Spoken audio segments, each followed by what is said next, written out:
মৌরলা মাছের এই রেসিপিটি গরম ভাতের সাথে খেতে লাগে অসাধারণ। আর এটা বানানোর কোনো ঝামেলাও নেই।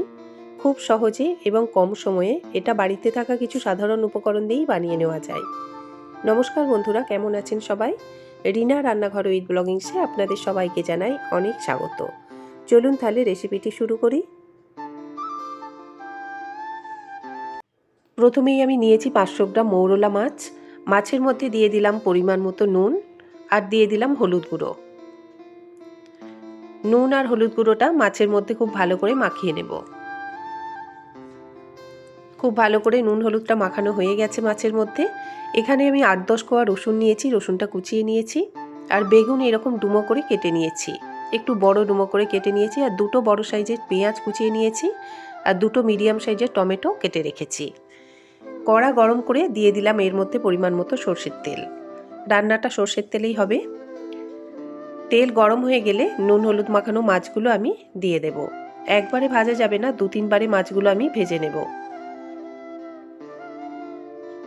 মাছগুলো ছড়িয়ে দিচ্ছি।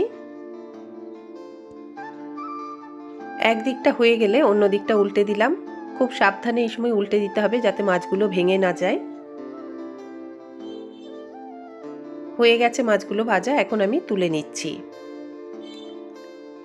এই একই রকম ভাবে আমি সব মাছগুলোই ভেজে নেব। মাছগুলো ছড়িয়ে দিলে সব দিকটাই খুব ভালো করে ভাজা যাবে। তাই এরকম করে আমি খুব সুন্দর করে মাছগুলো ভেজে নিচ্ছি।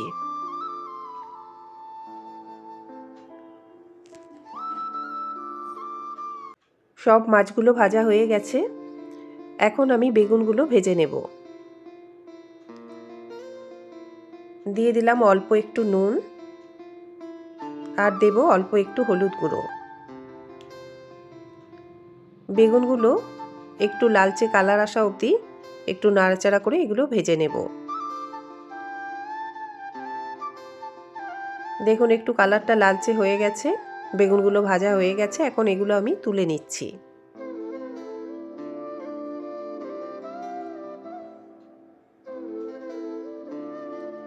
তুলে নিয়েছি বেগুনগুলো। এখন ওই তেলের মধ্যে আমি দিয়ে দিলাম অল্প একটু কালো জিরে। এখন দিয়ে দিলাম কুচিয়ে রাখা রসুন।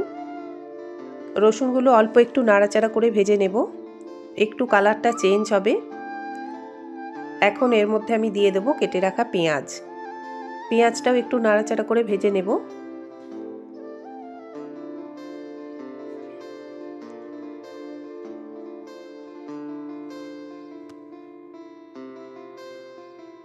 পেঁয়াজটা ভালো করে কষিয়ে নিয়েছি, কালারটা দেখুন লালচে একটু হয়ে গেছে। এখন এর মধ্যে আমি দিয়ে দিলাম কেটে রাখা টমেটো। টমেটোটা দিয়েও মিনিট 2 সময় ধরে পেঁয়াজের সাথে আমি ভালো করে কষিয়ে নেব। টমেটোটাও পেঁয়াজের সাথে ভালো করে কষিয়ে নিচ্ছি।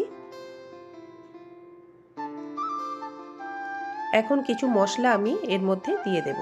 দিলাম 1/2 চা চামচ হলুদ গুঁড়ো, 1/2 চা চামচ লঙ্কার গুঁড়ো, 1/2 চা চামচ জিরে গুঁড়ো, 1/2 চা চামচ ধনে গুঁড়ো আর দিয়ে দিলাম 1/2 চা চামচ কাশ্মীরি লঙ্কার গুঁড়ো। এখন অল্প একটু জল দিয়ে সমস্ত মশলা খুব ভালো করে কষিয়ে নেব।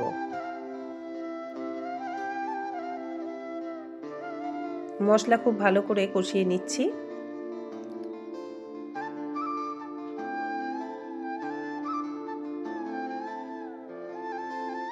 মশলাটা খুব ভালো করে কষিয়ে নিলে তেল আলাদা হয়ে আসবে। তা এখন আমি এর মধ্যে দিয়ে দিলাম পরিমাণ মতো নুন। নুনটা দিয়েও খুব ভালো করে মশলার সাথে কষিয়ে নিচ্ছি। দেখুন কষানোটা আমার খুব ভালো করে হয়ে গেছে, তেল আলাদা হয়ে এসেছে। এখন এর মধ্যে আমি দিয়ে দেব ভেজে রাখা মাছগুলো। মাছগুলো মশলার সাথে খুব ভালো করে মিশিয়ে নেব, তবে খুব সাবধানে মেশাতে হবে, না হলে মাছ কিন্তু ভেঙে যেতে পারে।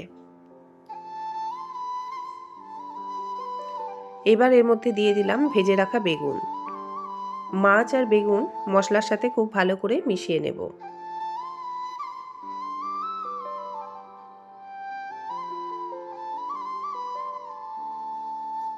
এবার অল্প জল দিয়ে দিলাম। দিয়ে কড়াটা ঢাকা দিয়ে 7-8 মিনিটের মতো রান্নাটা করে নেব। মিনিট 8 পরে ফিরে এলাম। রান্নাটা আমার প্রায় হয়েই এসেছে।